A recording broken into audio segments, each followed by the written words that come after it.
Good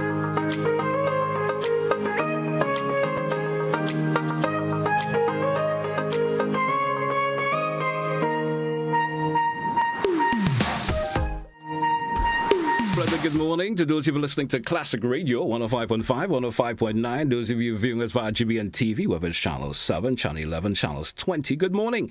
What about those of you via social media platforms, whether it's the Facebook page, YouTube channels? Good morning and welcome to this edition of To The Point. Today is Wednesday, the 21st day of August. 2024.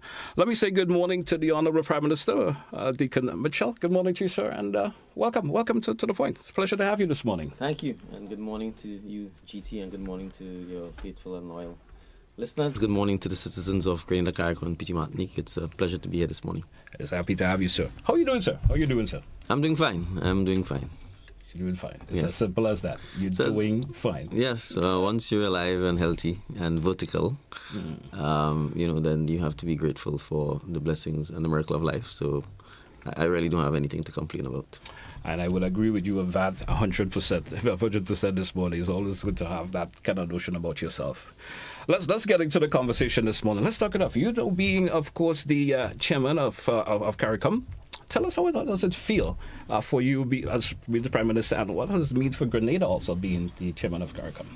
Well, first, obviously, I'm grateful and humbled for the opportunity to serve as chairman of the oldest regional integration movement in the developing world. Carriacou celebrated 50 years last year. It was formed essentially a year before Grenada became an independent country. And so I'm happy to be given the opportunity to work on behalf of the citizens of Carriacou to further deepen the integration movement. It's clearly something that is still a challenge. There are things we still need to address, but I think Grenada benefited from the being a Carriacou member clearly when we look at the response of Carriacou to Hurricane Beryl. And that's just a clear indication of the value of Carriacou. Carriacou continues to grow. At the 47th meeting that we held in Grenada, Carriacou became a new associate member. And it's important to highlight that Carriacou has expanded from just the original English-speaking Caribbean countries to have membership from Haiti, to have associate memberships from places like Carriacou. We have the French departments, places like Guadeloupe and Martinique that are in conversations with us about becoming members of Carriacou. We have affiliations with the Dominican Republic, for example. So we certainly see that Carriacou has extended from just being, in a sense, islands. We have Guyana, we've got Suriname, who are on the continent and part of Carriacou. And so Carriacou has also spawned a lot of the regional institutions that we now have from the Caribbean Court of Justice. And in many instances, even if it hasn't spawned it, it works closely with it. So things like the RSS, the Regional Security Services, which is a treaty between the OECS, Barbados, and Guyana to provide regional security responses in times of need. And so Grenada has benefited quite a bit, perhaps more than and most of the Carriacou countries from our association with Carriacou. It was the RSS, for example, that was deployed in Grenada after the collapse of the PRG government in 1983 and the US-led intervention. We had Carriacou coming to our rescue after Hurricane Ivan, again after Hurricane Beryl. So these are just examples of the benefit of the integration movement, certainly to Grenada. So I'm honored to get the opportunity to serve as chairman. The chairmanship comes to an end in December, but I will remain a member of the Bureau. The Bureau consists of the incoming, outgoing, and current chair, obviously for continuity's sake. So I'll be a member of the Bureau for the next 6 months after the chairmanship ends. All right. Now, with Grenada, assuming the chairman of Carriacou, what are some of the things we can expect to achieve during your tenure, sir? Well, I think for me, the main area that I intend to champion and focus is that of a regional digitization strategy. That was presented to my Carriacou colleagues at the meeting in Grenada. They've adopted the strategy. And it's not a strategy that is going to be rolled out or be successful in 4 months. It is really a medium to long-term strategy covering things like cybersecurity and the need to have an institution that pays attention to that and to ensure that both the regulatory environment, our laws, and the skill set that is required as in training our citizens to become cybersecurity analysts, to be able to provide the services that can help us deal with the threats of hacks and cyber attacks and so on. Ensuring that we can look at how we train our citizens in digital skills that will actually allow them to gain employment. Barbados is already doing it, Guyana is doing it. We intend in October in Grenada here to launch a pilot project where we would be training citizens to become cybersecurity professionals. Yes. It's a 4.5-month course, and the main attraction for the course, the government will be funding it by providing a soft loan to persons who are interviewed and who sign up. It's a 4.5-month training. But the main attraction to this course is that it allows you to get employment over a 12-month period, direct employment, at starting salaries that are very attractive, frankly, that are 2 or 3 times, 4 times the average starting salary for someone I should probably sign up. exiting school. So it's a pilot because we want to make sure, before we scale things up, we need to make sure that we can test it. Yes. That we know the pros, we know the cons, we know what we need to tweak before we then go large scale. But I'm excited about things like that because we need to make sure that we give our citizens the jobs of the future. Right? Cybersecurity, for example, is an area where there is significant shortage of professionals in that field worldwide. Yeah. And there's huge demand for it. So we certainly have to look at those areas to make sure that we put investments in those areas. How we leverage things like artificial intelligence in education, in productivity, how we use technology to help with healthcare. So DigiHealth is one of the areas that we're also going to be looking at. And not just domestically, but I think regionally, because some of our islands have expertise in certain things. And we don't all have to try and copy or try to do the same thing. In many instances, we can allow different countries to gain the expertise in an area and have that expertise serve the entire region. Exactly. And so we have reciprocity. And healthcare is one area that I think we can certainly look at from a digital skill set perspective. So for me, Grenada is lead in the quasi-Carriacou cabinet on ICT. And so it's important for us to recognize that there are enormous opportunities, but challenges, but threats in the area that we need to confront. And I think so my real focus, not just as chairman of Carriacou, but I think as the lead over the next several years, will be to ensure that that digital strategy is actually rolled out, it's resourced, it's financed, and crucially that our citizens can embrace it. Yeah. And I'll just conclude on the need to ensure that our citizens can function in the real world. You know, there are a lot of basic digital skills that we need to ensure our citizens have. Being able to this may sound pedantic for those who can do it, but being able to send and receive an email, being able to do online banking, being able to use all of the technology tools that are there, from the Microsoft suite of products to Adobe products, to ensure how can our young people monetize their creativity on the same Instagram and Facebook, etc., that they go on. Because one of the challenges that we face is that we consume a lot of content, yes, but we need to create content and make sure that we can sell and monetize our content as well. So we have to make sure that the infrastructure, the regulatory environment, some of the unfair digital practices that happens, because a lot of the larger countries, for example, will allow you to buy things from them, but you can't sell stuff on their platform. So those are some of the issues we need to be able to address. And we need Carriacou to do it, because individual countries will get picked apart. Or they will figure you too small, right? But with 14 or 15 countries, you have votes in the international market. You could use your votes to leverage and deal with some of these big multinational companies. So that's the area I would be focusing on. How passionate is digital technology to you, sir? I hear you spoke of it from your initial stage of becoming Prime Minister and so forth. How passionate is digital technologies for you? Well, for me, yeah, I think, well, first of all, on a personal level, it has certainly improved my life considerably. Just as a lawyer, the fact that I embraced technology allowed me to be far more productive and, frankly, far more competitive when dealing with international lawyers as well, because it increases, as a lawyer, for example, if you embrace technology, you can work from anywhere. Yeah. You don't have to be in an office physically to do so. And we can see, even in the criminal justice system, for example, you could do trials remotely. A prisoner, if you have the technology at the prison, doesn't need to leave the prison to come down to the courthouse, for example, to get his matter done. So it means it's cheaper, it's safer, you don't have to worry about the prisoner escaping, you don't have to deal with the transportation costs, all of those things, simply by setting up a camera, a mic, and internet services. So it really has the potential, I think, to transform the Caribbean's productivity in many respects. I think it's the fourth industrial revolution, and it's an opportunity for us to not get left behind, partly because our population is also very young. Yes. And so the ability to embrace change and so on is crucial. But we need the education system to back that up, and we need the mindset to back that up. And if we do so, you will be able to see that. I think it could really help with lives and livelihoods, particularly for young people.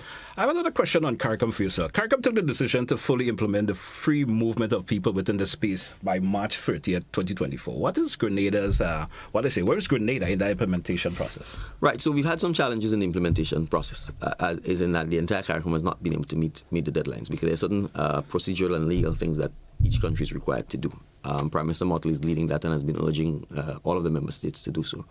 But as I said, sometimes with integration movements where you have 14 independent, 12, a large group of countries, each country is sovereign, And so we also have to respect any reservations or concerns that countries may have.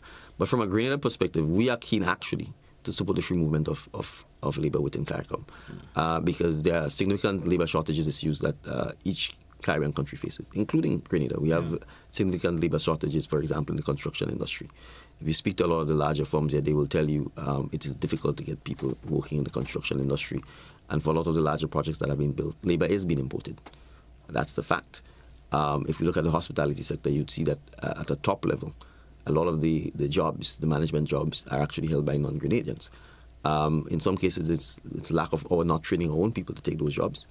In some cases, it's just lack of capacity because we only have 120,000 people. So being able to move, and then just, historically, before the countries became independent, people were able to move through the islands quite a lot. So you have a lot of families in Trinidad, in St. Vincent, in Barbados, being able to just move and visit people and so on are some of the things we need to be able to treat with. And then you have a lot of regional businesses. The banks are all regional. A lot of the wholesale retail businesses are all regional or have some kind of regional element of it. So we really need to and let's take disasters. Hurricane Beryl came. It's the region that responded to us. We weren't asking Guyanese. We've got 50 plus Guyana defense troops here. Yeah. We aren't asking them for the work permit. Right? We're not asking them for this, we're not asking them for that. We're happy to take the help. Yes. So why in peacetime? If a Guyanese wanted to come here and work, or a Grenadian wanted to go to Guyana, we are dealing with work permits and this and that and so on. So a lot of this stuff is I think, artificial fear, really. Yeah. We're all the same. We all face the same challenges. And I think the more we allow ourselves to move, is the more we'd actually be able to solve some of the challenges that we face. I'm sticking to that part of free movement. Where is the region transport and free movement of people? Where are we with that? Right, so we certainly not where we should be. To some extent, we regressed. To a large extent, frankly, we regressed when it comes to air and maritime transportation, particularly air transportation within the region. As you've seen, LIAT collapsed as a result of COVID. You have Caribbean Airlines that still, to a large extent, is focused on direct flights between Trinidad and the North Atlantic seaboard, North America, Canada, etc. So intra-regional travel is still a major challenge. Within the OECS as well, it's a major challenge. It does require political will. It does require unity of purpose, because it's one thing to talk and say it's a problem. It's another thing to actually put the resources in. From Grenada's perspective, we absolutely believe that the governments have to support the private sector in providing the air transportation and the maritime transportation. But it is the private sector that has to provide it, right? We will support, but the idea of the government's trying to manage, or the government's being more involved other than a support or resourcing perspective, in my view, the history has shown within CARICOM, it's always a problem. And so from my perspective, we are happy to put money in, and we're doing so. The arrangement we have to get planes to CARICOM and Grenada, the government is subsidizing it, right? But it is being operated by SVGA, because we recognize we don't have the ability or the business model to operate. So we've done what we need to do from a leasing of the aircraft perspective. Yes. We've handed over to SVG because they operate. They have a hangar in St. Vincent. If I was being short-sighted, I could say, I want a hangar in Grenada. And because the hangar is not in Grenada, I'm not doing the deal, right? But who does that punish? It punishes the citizens of Grenada and Carriacou. So we have to move past that sort of thing. So we are committed to putting in resources. We are committed to supporting, reputable operators who want to put the region's interests first. The challenge is that Grenada can't do it alone, right? So if we don't get the buy-in from our colleagues in the OECS and within CARICOM who have a similar viewpoint, it will be very difficult to do, because it's clear that air transportation, maritime transportation is expensive. But there's some hope. Trinidad, Guyana, Barbados, St. Vincent, even Grenada, there's been some work being going on, particularly in the maritime space, to see how we can get ferries that can particularly take cargo and can take vehicles that can roll on and roll off. Some of the ports have to be configured for that. So finding the right ferry is really critical. So there's a lot of work that Guyana in particular has been doing on this, as well as Trinidad and Tobago. And once I think the appropriate vessel is found and it kicks off, we'll be happy to come along as well, because as you know, Trinidad, Grenada is very close. There's a lot of trade. Guyana is the fastest growing economy in the hemisphere. And so there's significant opportunities there as well. We're in fact going to Guyana next week. Yes. A team from tourism, economic development, agriculture. The explicit purpose is to do a business and trade mission in Guyana and to launch direct flights between Guyana and Grenada from Inter-Caribbean because we feel that there's a great opportunity for the tourism market, for Guyanese expats who are there as well to come up to Grenada for vacation, to give them the opportunity to see what Grenada is like. Obviously, the growth in the market means there's opportunities there for us, for trade, for businesses as well. So a lot of our agro, small businesses and so on, some of them will be going down to Guyana to look at that. And that's why we needed the movement, because one of the small businesses told me here that there's an opportunity for them to sell the goods in Guyana. Yeah. But do you know how they have to get the goods to Guyana? It has to go to Miami. They have to go to Miami and then have it. And then have to go back down to Guyana. Right. So that's a major challenge. Absolutely. Will be critical. Critical for them. Yeah. Great.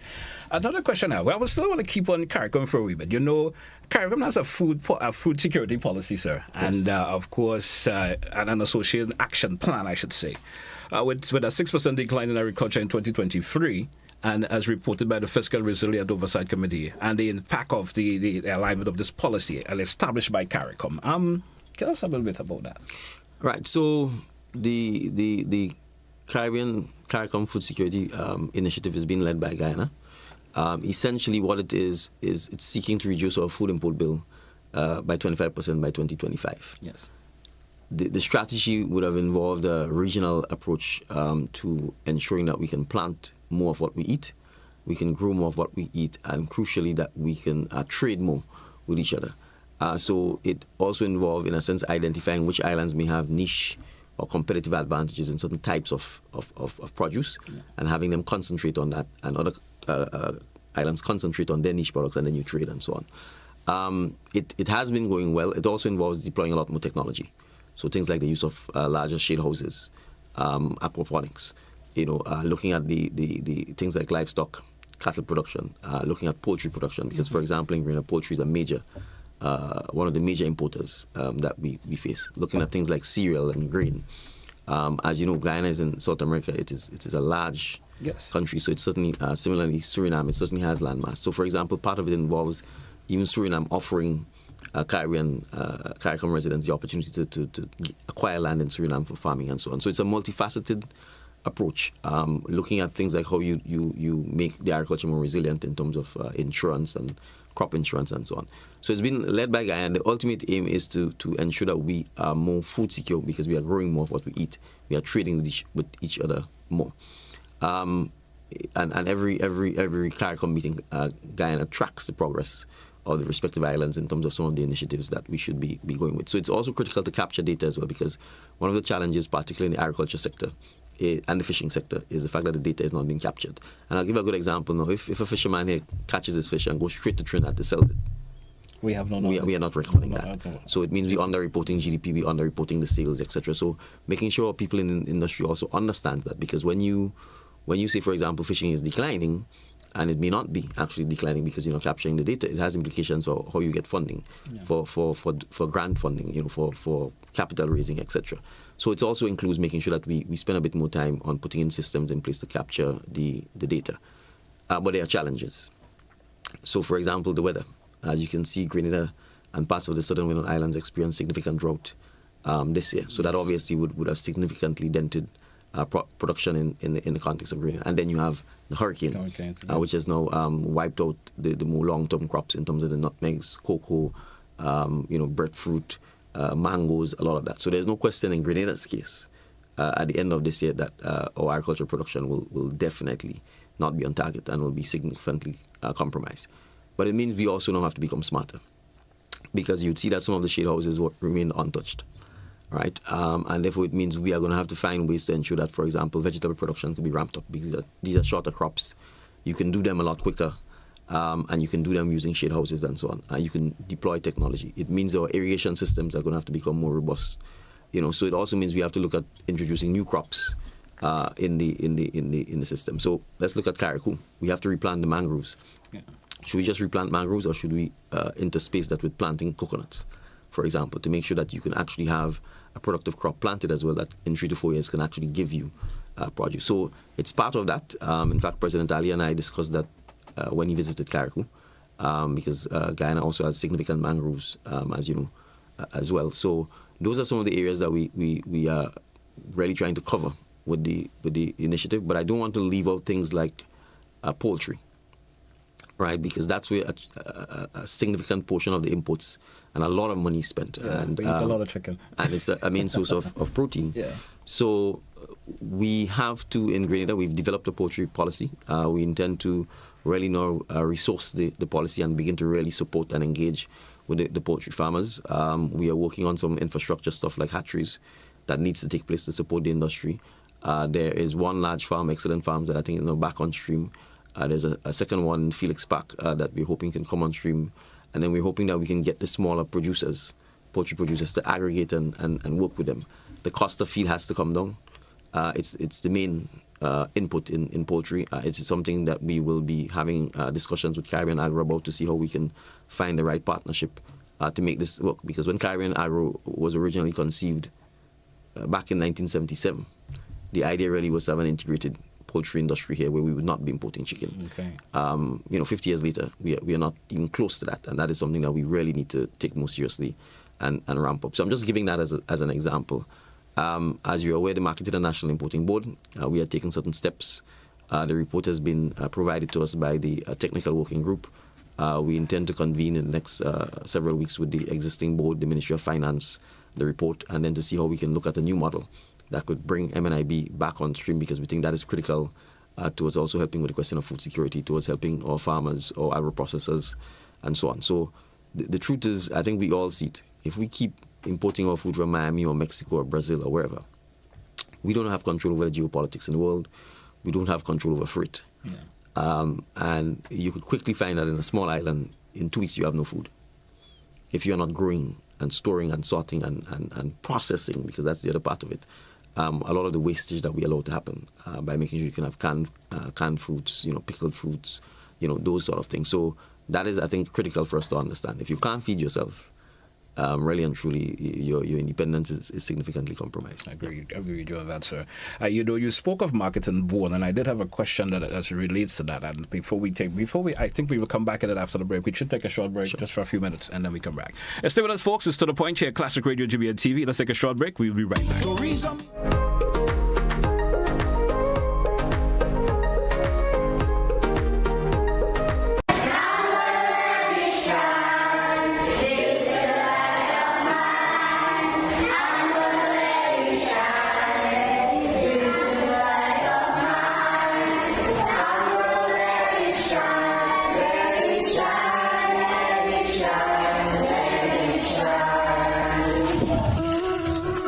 Violence is never the answer. Let's talk it out. We need a safe space for our children to grow up, so let us respect each other. You see this little light of mine? I'm gonna let it shine. I'm gonna keep it burning. Remember, the answer is love. A message from the Ministry of National Security. This little light of mine, I'm gonna let it shine. I'm gonna keep it burning. A message from the Ministry of National Security.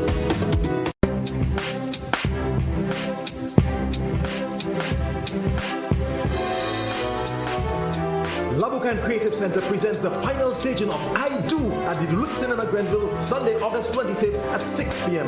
Tickets available at Labukan Creative Center, Waterfed, and St. Andrew's Pharmacy at $75. It's the most hilarious comedy ever staged in Grenada. It's I Do by Uriah Speakers, Sunday, August 25th, Duluth Cinema Grenville at 6 p.m. Don't you miss it.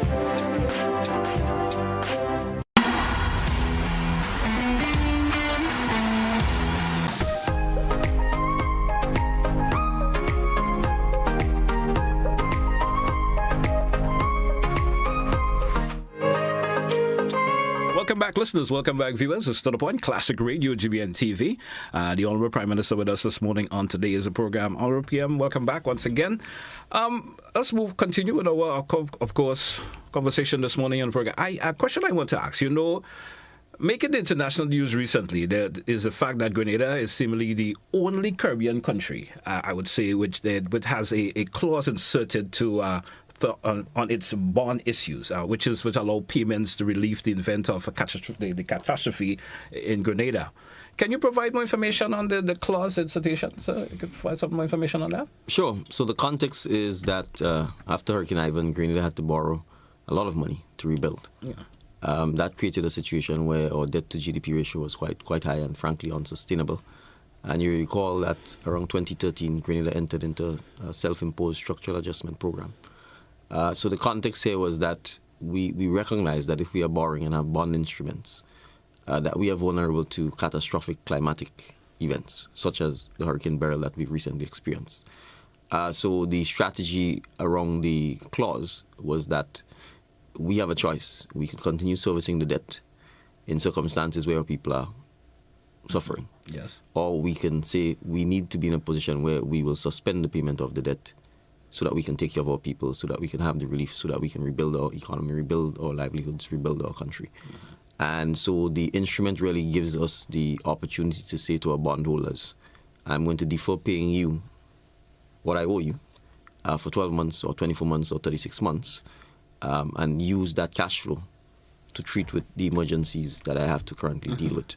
And I will pay you back later. And the sums that I have not paid in 12 months, 24 months, 36 months, as the case might be, will be added to the amount that I owe you on the back end. So it allows you to extend the life of the bond and you pay further on. So that's, in very layman terms, is what it is. If you didn't have that clause that allow you to trigger it, then effectively it means if you defaulted on the bond, then the bondholders could call the bond in, and then it can have consequences for your reputation, your creditworthiness, your ability to continue borrowing, your ability to even service other bonds, because it would say that you are in default, notwithstanding that you have a catastrophe on your hand that is not of your making. And obviously we have to remember that oftentimes we are borrowing from multilateral institutions that obtain their money from the very said countries that have created the climate crisis, that have created the warming of the oceans, that have basically that has the entire world addicted to fossil fuels as an energy source, that has created the warming of the oceans, that has created the conditions for the ferocity and the frequency of the hurricanes we now experience. Hurricane Beryl broke every record there is to be broken. So, and we've paid the price for that. So that's really what the clause speaks to. Really speaks to. All right. And just for the record, our approach to borrowing, all borrowings, certainly from the regional and international market, is that we will not borrow if that clause is not in the debt instrument. All right.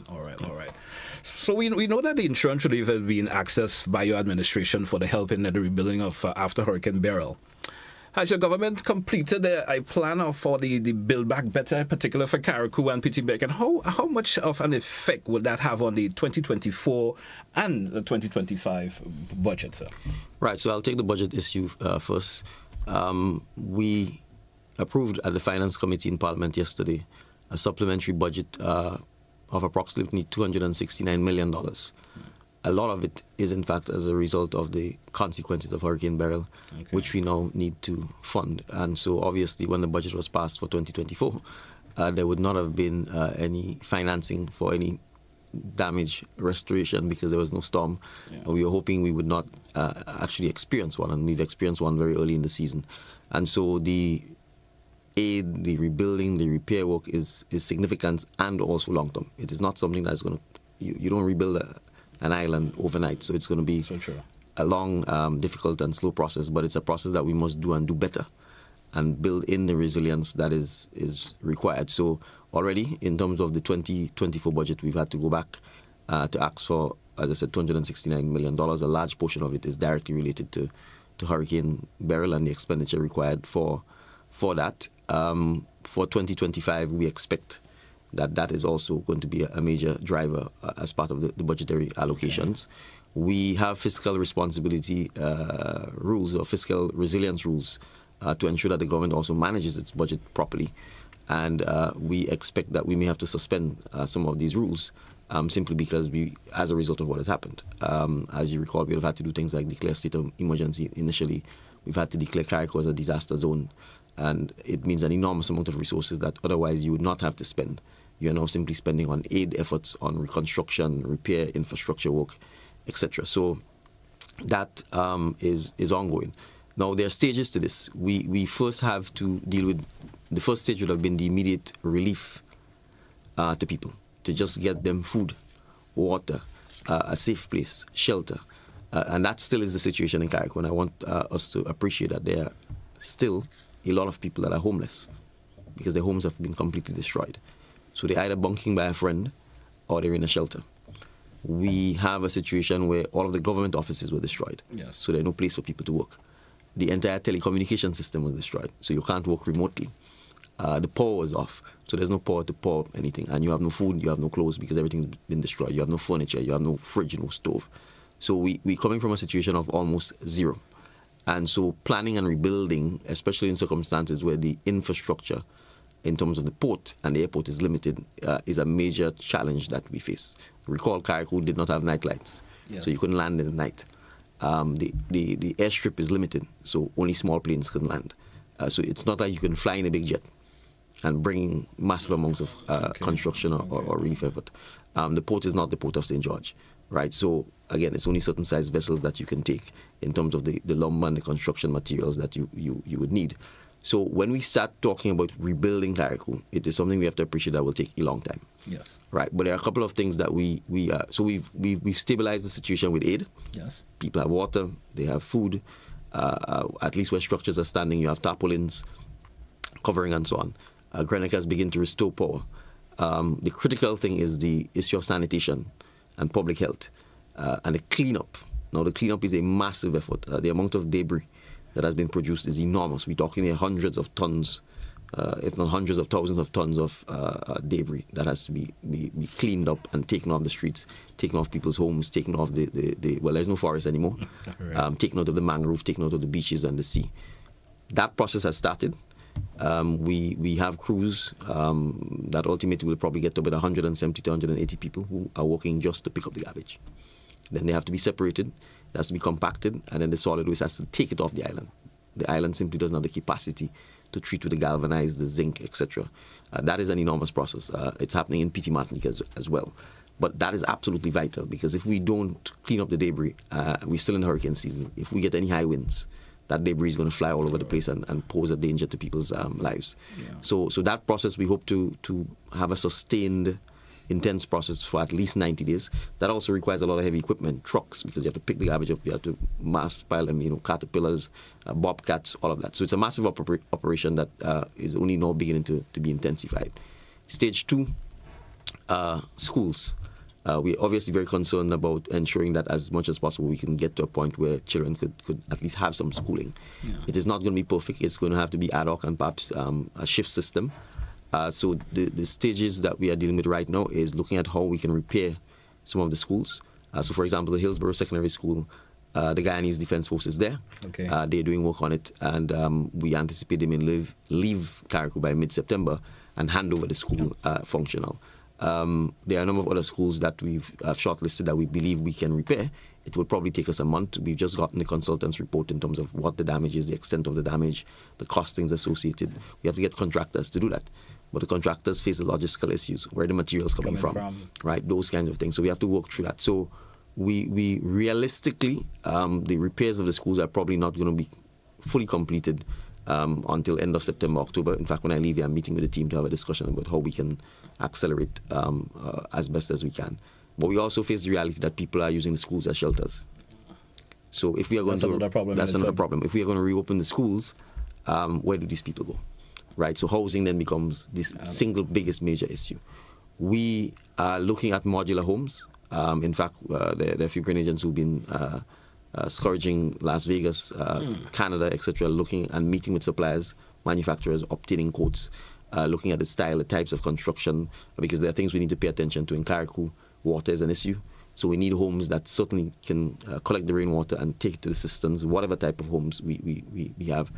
We cannot build back homes that do not have the capacity to withstand Category 4 or 5 hurricanes. So that's another major issue as well. But to be able to deliver all of this, the power company is looking at, it is restoring power, yes, but we recognize we have to build in the resilience. So how do we put the grid on the run? And that requires planning, that requires equipment, that requires men, that requires money, resources. Can be done. It can be done, right? We don't have a choice. This has shown us that if we go back and do the same thing, we will get the same result. Yes. So there are some temporary things we must do just to make life bearable. The roof on the airport is almost completely back on, right? Trying to get the airport functioning as a normal airport is obviously, we're getting there quickly. But a lot of the government buildings, the police station, the roof has been put back on, the magistrate's court, the administrative office in Carriacou, the roof is gone on. We're waiting on the windows and so on because it's sort of custom made and so on. So a lot of work is being done, But we also have to appreciate that, it is a long way off before we get back to a Carriacou that existed prior to 30th of June 2024. But more importantly, we want a stronger Carriacou. All right. Right? So that requires some patience, especially with things like housing. Right? Those who have the ability to repair and build their homes either from their own savings or from insurance, the government has already said you don't have to pay any duties or taxes on the building materials to make it cheaper. We want to ensure that you build in accordance with the code. We want to make sure that you build so that your own investment could withstand a Category 3 or Category 4 and you're not back in the position. For those who cannot rebuild, the government is going to have to provide the housing. Okay. But housing isn't cheap. And being able to provide you with housing in a timely manner requires some innovation. And it is also going to require us to actually provide housing that itself can withstand this, because there's no point in putting you in an apply house. Temporarily, yes, you may get some cover and so on, but again, we're still within the hurricane season. We're still within the hurricane season, and we still have to acknowledge that. So it's a mammoth task. To help us get all of this done, we are looking at least some sort of special agency or department to focus particularly on Carriacou, because there isn't enough flexibility, frankly, within the existing government bureaucracy operations to be able to respond with the scale and the speed that is required to tackle some of the challenges that we have in Carriacou if things are to improve quickly enough. So we are looking at that. I expect that by mid-September to end of September, we'll probably announce what that department is, what the vehicle is, how we will resource it, who will be the persons working with it. Because we need people with reconstruction, rebuilding, construction, mass planning type expertise to really help us plan out the situation so that we can... So, for example, if we're digging trenches, there's no point in digging trenches for Glen only. You may need to dig for Glen, Noasa, the telecoms one time. So everybody comes, so we dig once. So we have to be able to plan those things out. Another question I want to ask you, Prime Minister. No, there's an argument that your government had that zero tolerance on the firearms. The approach is resultant of the amendment, is a resultant of the amendment of the Act. Will the result in a serious long-term increase in inmates and you say term in of course of sentencing, I would say. Yes. With an additional burden on the present prison system. Has your government taken any constant or any particular decision, I should say, on that? And how are we looking for? Are we looking at? How should I rephrase that for you? Are we looking at some form of revamping of the prison system, knowing that of course the Act has been implemented there now? Yeah. So I think the prison system and our approach to incarceration is something that has to require a holistic review. Yeah. The prison is a very old building. And we have to be clear in our head what acts require incarceration and what acts don't require incarceration. So I think our overall study of our approach to sentencing that leads to incarceration is something that we need to relook. Right? The prison itself, I think in the medium to long term, we require a new prison. The building is no longer fit for purpose, to be honest. It's overcrowded. And as much as we may not want to accept that prisoners also have rights, they're human beings, and they also deserve to be kept with certain minimum safeguards in place. So in the medium term, I certainly think from a strategic perspective, the Ministry of National Security will be looking at how we transition from the existing prison infrastructure to a new one. There's just no way that existing one can work. That's the reality. But that's a medium term arrangement that we have to look at. In the shorter term, we can actually review, in a sense, some of the approach to sentencing, particularly for young people. Yeah. Right, and look at whether or not there are more creative ways to address behavioral challenges, especially if the behavioral challenges are not violent and do not pose any immediate physical danger or risk to life or limb. In the context of Grenada. So let's take, for example, where people are perhaps incarcerated for things like smoking marijuana. Right? Those are issues where we need to look at to see whether or not or an incarceration sentence is appropriate or not. Yes. And there may be other types of stuff, traffic offences and so on. People still get sometimes incarcerated for traffic offences, right? Yeah, is that something? Right? Is that something you should be incarcerating people from? I want to make it clear that when you're dealing with violent persons or serious organized criminals, I have absolutely no hesitation in saying we need to protect the society from them. But if you're dealing with crimes that do not endanger life or limb, for example, or do not risk serious damage to property, is incarceration an appropriate approach to take? That, I think, would also help us in terms of how we treat with the prison population. Okay. And then you may also have to look at low risk and high risk. If it is low risk, then you probably really need to focus more on rehabilitation, more on education, and therefore you may not necessarily need to have one single building serving as a prison system. You may have one for high risk, serious offenders, and then you may have a separate location for persons that you feel are low risk, are younger, and probably are more likely to be reintegrated into society. And the advantage of that is that they never have to come into contact with the hardened, seasoned criminals. I agree, right? So those are some of the things we have to consider, but that is a 36-month at a minimum undertaking. Right, so I know our time here is a bit short this morning, so before we get, of course, I encourage our listeners and viewers, if you'd like to call Ask PM a question or two, feel free to do that in the next minute. I want to ask this question, PM, before we start entertaining the calls. What is the status of the regularization process? We heard the president of the PW speak on issues that would have the president of the duty. What is the process at this time? What is the process at this time in terms of regularization? Right. So the process is ongoing. I mean, it was a three-pronged process. Persons who are acting in their positions, once they qualify and meet the right criteria and are able to do the jobs, the process would have been to confirm them. And that has been ongoing. Persons who, and the reason for that is because if people are holding a substantive position and acting in another one, it effectively means that they're blocking two positions. And so you need to be able to have them confirmed in the acting position so that the former position they held could be freed up and other persons could move up and get those positions. So that has been an ongoing arrangement. The second aspect of it is the fact that you have oftentimes vacancies that are just not filled, right? And if there are people who are able to do the jobs, and you need to fill them, then you fill the position. So, for example, and that starts in many instances right from the top. So you'd have had situations where people, for example, like the Comptroller of Customs, there were people almost acting on a rotation basis, different people acting at different times. For example, now you have a confirmed person who holds the position of Comptroller of Customs. So it means if that person was deputy, for example, and they're now Comptroller, then it means the position of deputy becomes available and the staff below can move up. Moving up process. Right. So that was phase one of it. The second part that is perhaps a bit more complex and more difficult is that you have thousands of persons who are not established civil servants. They're not on what is called the establishment. Okay. And so they have a more informal employment arrangement with the government. Either they're on contracts of service or contract for service, or in some instances there's just no instrument at all, even saying what their jobs are. The challenge with that is that we can't bring them onto the establishment. And one of the main reasons for this is because the financial obligations on the state would cripple the state, particularly the fact that established officers are entitled to pensions, particularly all the benefits that comes along, and all the other benefits that comes along with, particularly a fully funded government paid for taxpayers paid for pension, with no contribution from the employees. So where we are now is that we are seeking to create a pension system for these employees that would allow the government and the employees to contribute. That would then allow the pension fund to be held in trust for their benefit, and that would then allow for the employment status to be regarded as indefinite.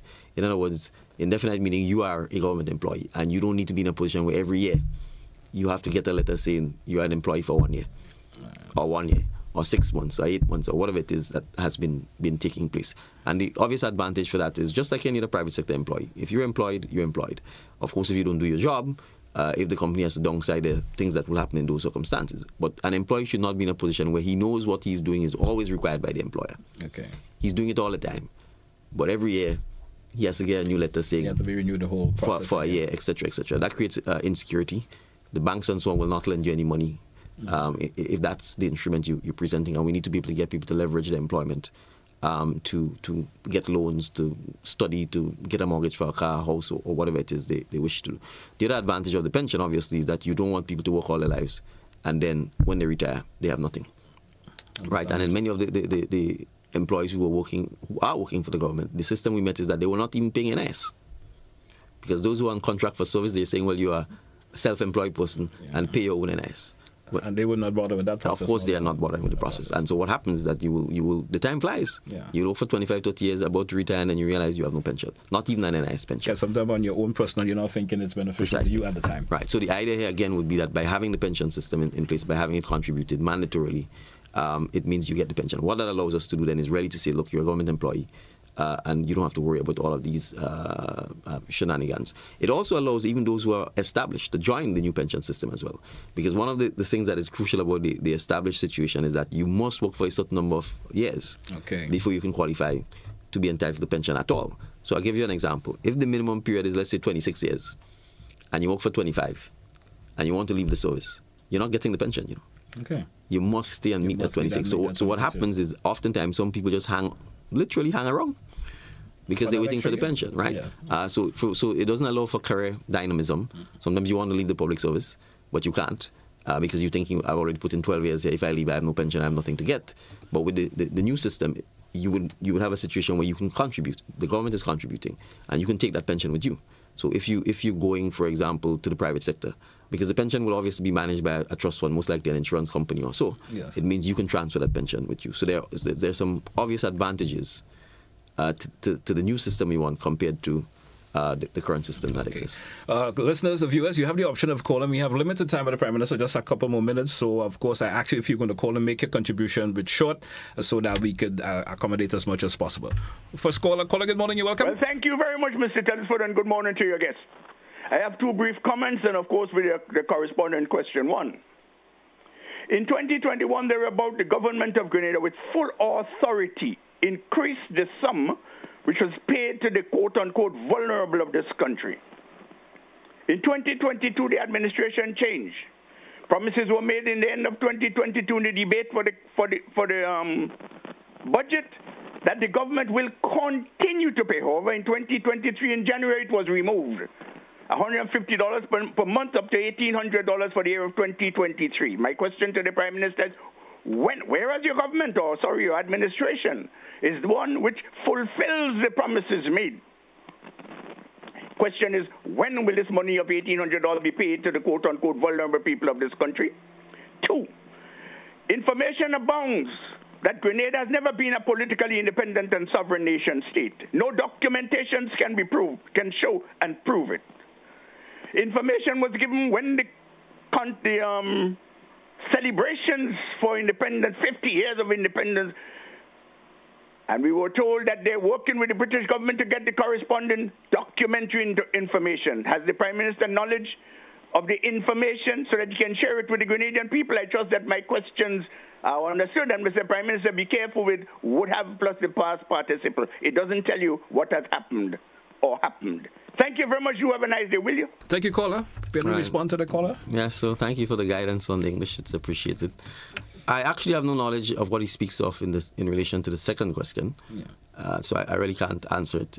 And, well, certainly this government has made no promise of any $1,800. So I don't know what he is speaking of. I am aware that there was a temporary, and that was clear. The former administration had done a temporary $150 increase. That was meant to last for 1 year and lasted for 1 year. We never made any promise to keep it or to treat with it, and it expired.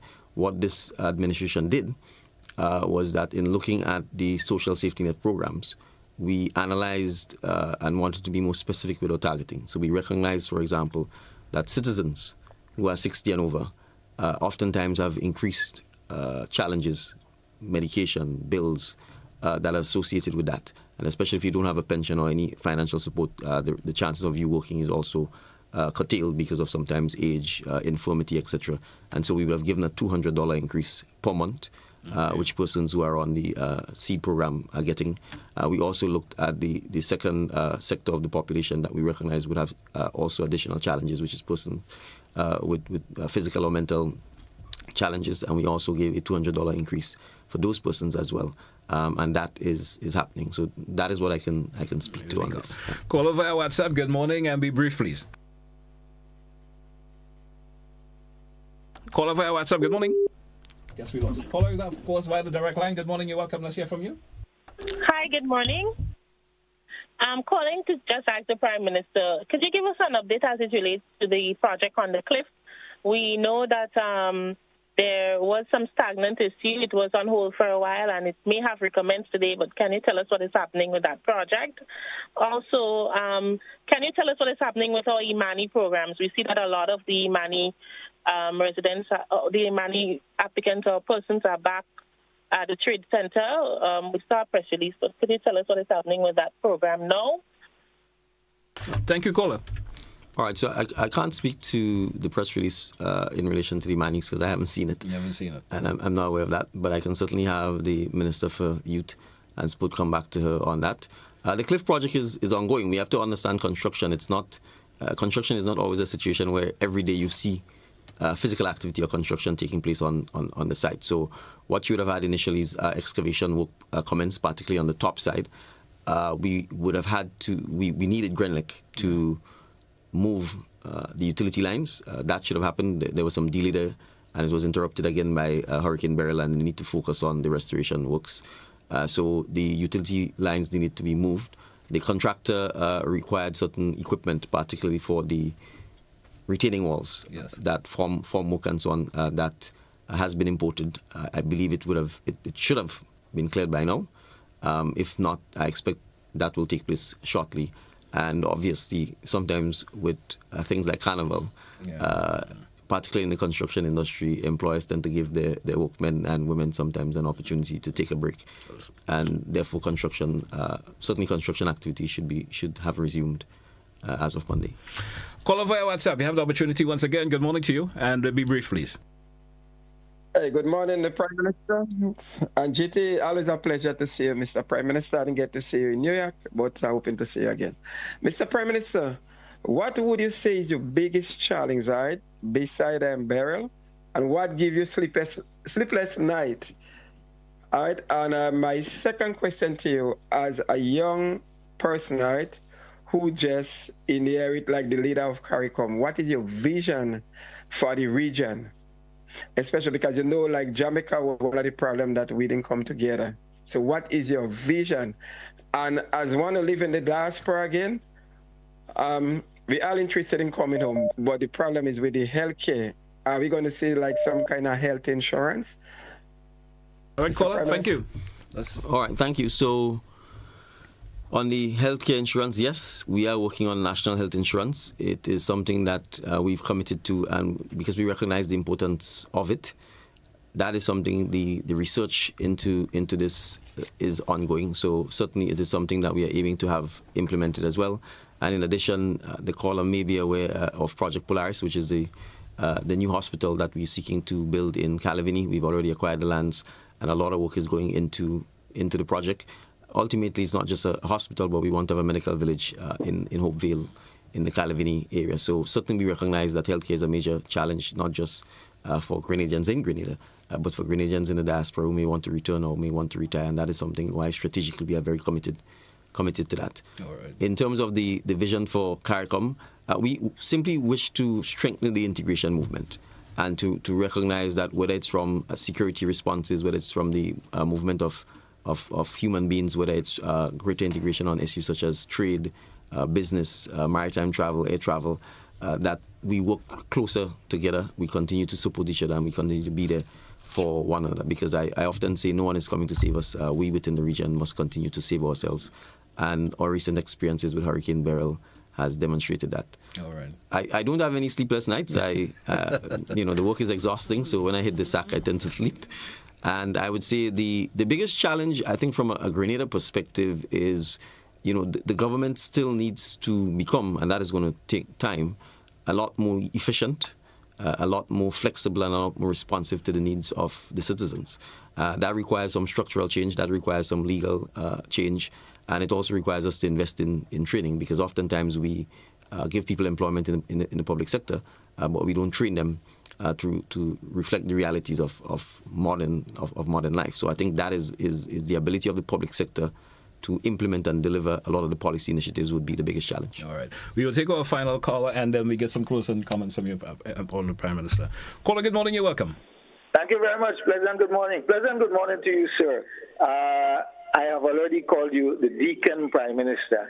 I have two quick questions. I have a lot of comments I can make, but let me just be brief because time.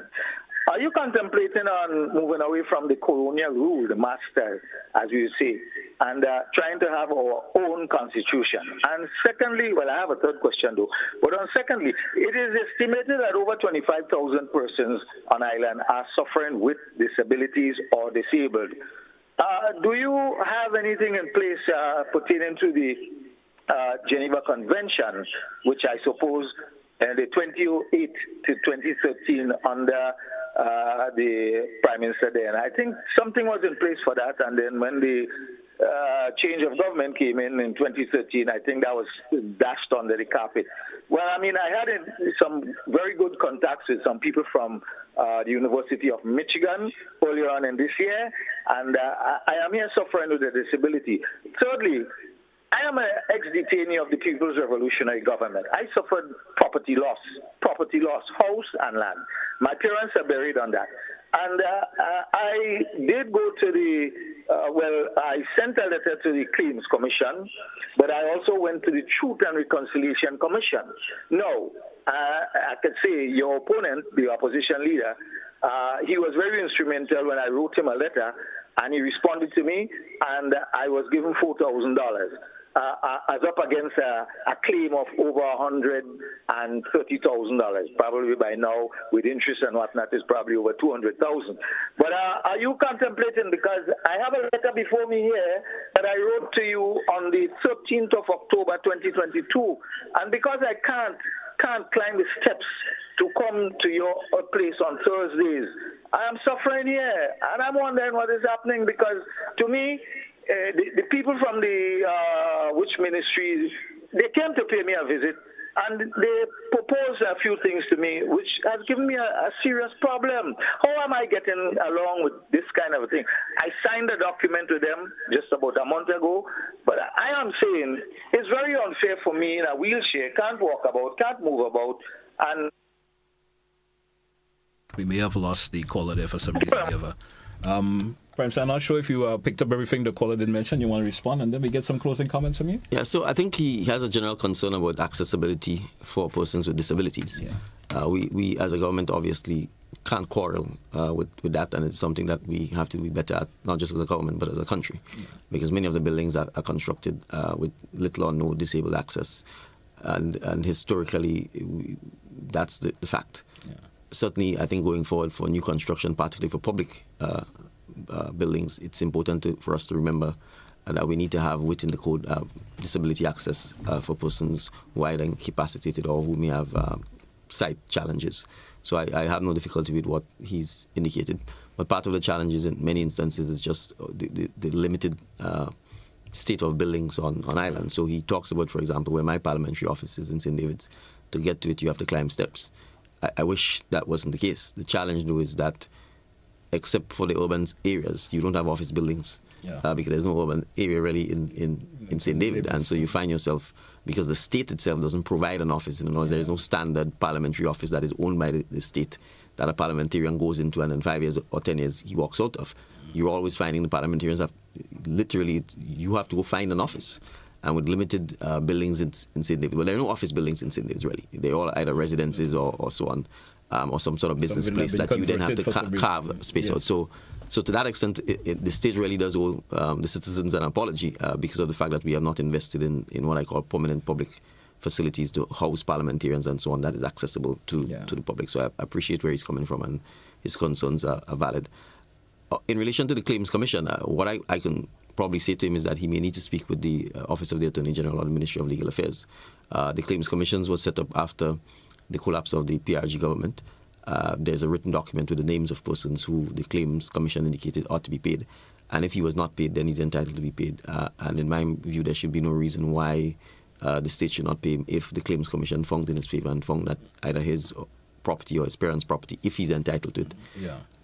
So from that perspective, he may just simply need to follow up with the Office of the Ministry of Legal Affairs and the Attorney General, or hire an attorney to pursue the matter on his behalf. I didn't quite get the issues about the visit he had with, I assume it's Ministry of Social and Community Development, because the call dropped. Honourable Prime Minister, of course, any closing comments? We did have a lot in the conversation this morning, went over the time that you allotted, but...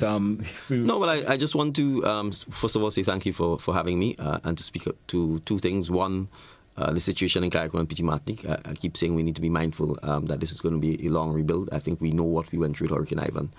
So it's essentially the same context on a smaller scale because it's Carriacou and Petite Martinique. So we need to always bear that in mind and keep our brothers and sisters in Carriacou in our thoughts and prayers. And then second, we've come out of the carnival season relatively safely. There were a few minor incidents. I want to thank the citizens for that. And now it's school time. So to parents, obviously, it's important that we use the next 10 days as much as possible to spend time with our kids, to prepare them for school, and to make sure that come September we're ready to go. All right. Okay. Honourable Prime Minister, I want to thank you a whole lot for being on the program. The pleasure, of course, having a conversation. Hope we could do it on a regular. Sure, I will certainly try to. If it's not happening, you can blame the press secretary. I will certainly do that. Thank you once again, sir, and best wishes for the rest of the day. Thank you very much. Hey, folks, that's how we take a wrap for this edition of To The Point. Join us again for another edition tomorrow. Most likely, of course, have yourself a good one. That's where we say goodbye.